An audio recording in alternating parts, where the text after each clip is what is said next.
Welcome to another unit in this Excel course. This time I'm going to talk about how can I decently format my diagrams. Well, for this, first let's generate an example diagram chart. So I select here the results for the two exams and I go with a corresponding column chart. When I first generate this, I get the column chart here inside the corresponding worksheet. If I don't want to have this, and I highly recommend you to actually not keep this here, move this with Move Chart to a new sheet, because then you can get only this one here on its own. Okay, so now looks decent enough. What you can directly see here, the axes are relatively small.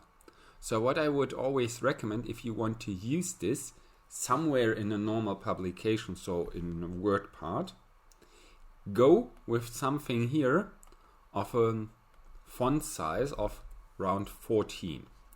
14 works decently well if the rest of your text in the Word file is around 11 to 12 points. So then this looks fitting enough in this context. So here you can set all of this to 14, the legend as well. So this will print decently enough. The chart title, which already is in 14, if you keep the chart title, which again would be a questionable thing if you introduce this into some kind of report, you might have the problem that you already have like an information what the chart displays, so it's like figure so and so. Then you would have the same thing twice. So personally, I would always erase this. If you keep this, it should be a little bit larger. So go here with something like 16 or maybe at maximum 18. However, as I said, for this sake, I will erase this.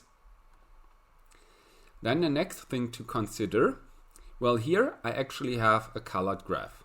Excel automatically tries to find colors which are different from each other. That's actually pretty nice. The downside is, what if I print this in grayscales? And those two colors could actually be pretty close to each other. If Excel selects something which is yellow and I print this in grayscales, in the worst case scenario, I don't see anything. So here a good idea is directly start using grayscales. And you can do this if you just select one of those data series, double click, and then you get here to those parts, the format data series. The left one is where you will fill and border, can select the corresponding colors. If you're not happy with those colors, you can click on more colors and basically can select here whatever fits your purpose. Okay, so far so good. So that's how you can set different colors. But what if you started working on this and you realize, that's not the type of diagram I want to have? Then you can simply click here and on the select data part. So this was right click, select the, not select data part, right click and change chart type. Then you can simply change this to a different type, for example, to look like a bar chart. So with this, you can always change this. You can also, that was actually the part I did before, go with select data. If either you want to add data, want to shorten this, want to rename the different series, or, and that's the interesting part here on the right, want to rename here the x-axis. So here I have names for the students, so I might be interested in using these names. So I can click select data, click here on edit, go back to the corresponding sheet and select here the student names. Click OK, and you see he selected the names, and here he automatically displays their names. So that's also a decent fashion to change this. But what I see here, they are like slightly skewed. That's always something where he thinks, well, I can save some kind of space here, but I cannot write them like normal horizontal fashion. If I write them vertically, this would take too much space in the lower part. If you want to change this, simply click here on the axis. Then you can go to the text options. Text options. Yeah, text options. Then with the text box, text direction. So here you can decide which way this should actually be written. What is really strange and should be avoided is the stacked version, so something like this. So you could go with this, with horizontal, or if you want to select the angle yourself, you can do this with the custom angle here. Whereas negative, as you see here, goes counterclockwise, positive goes clockwise. However, at this point we see something else.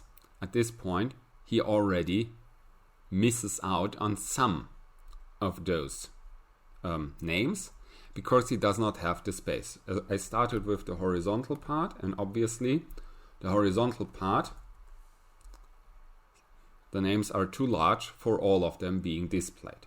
So when you see a problem like this, here I switch instead to this way, where I see this automatically working well. So if here you would also miss out on this, but you want to see some more of them, you can also change this here in this menu, but this is again with the axis options.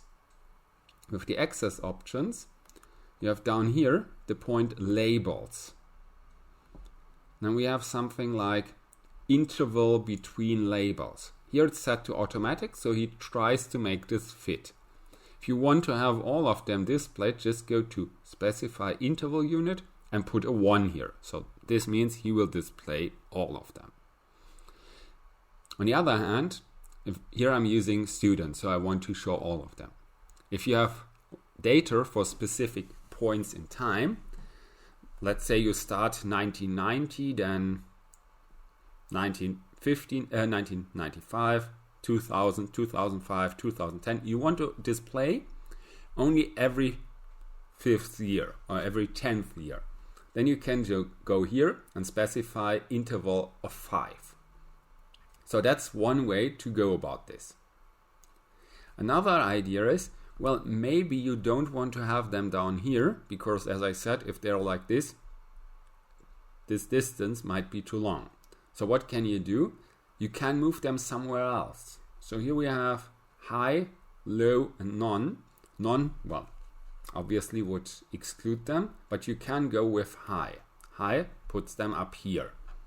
Looks strange, but it's still possible. So then the legend is actually next to the chart. If you go low, that's actually what we had before. So next to axis looks more or less equal to the low part, depending on which they might be slightly different. So the idea more or less is, do you want to have them below the graph, below the chart, or above the graph? Well, that's already most of the stuff I wanted to talk about.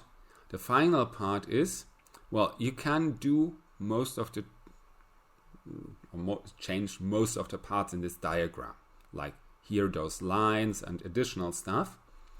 But, well, independent of what you do, you might want to use this graph in a different program. You might want to use this in PowerPoint, in Word, or whatever.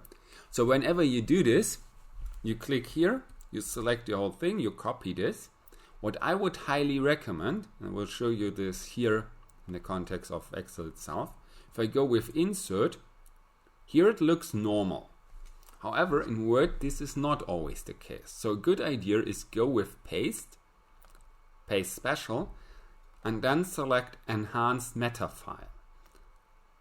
So this will assure that the graph always keeps the proportion. So this will actually look exactly the way you prepared this here in Excel. Even if I rescale this, then the corresponding relations will always be kept the same. So that's a really critical point. because if you just go Insert Command V, this might look pretty strange. So that's an important thing to remember if you try to insert your Excel charts into different programs. And with this final comment, I already conclude this first introductory session on formatting diagrams, and I hope you enjoyed listening to it. If you're looking for additional insights on how to work with Excel diagrams, Excel charts, or on Excel in general, feel free to visit the rest of this course or have a look at the corresponding playlist. I say goodbye and see you next time.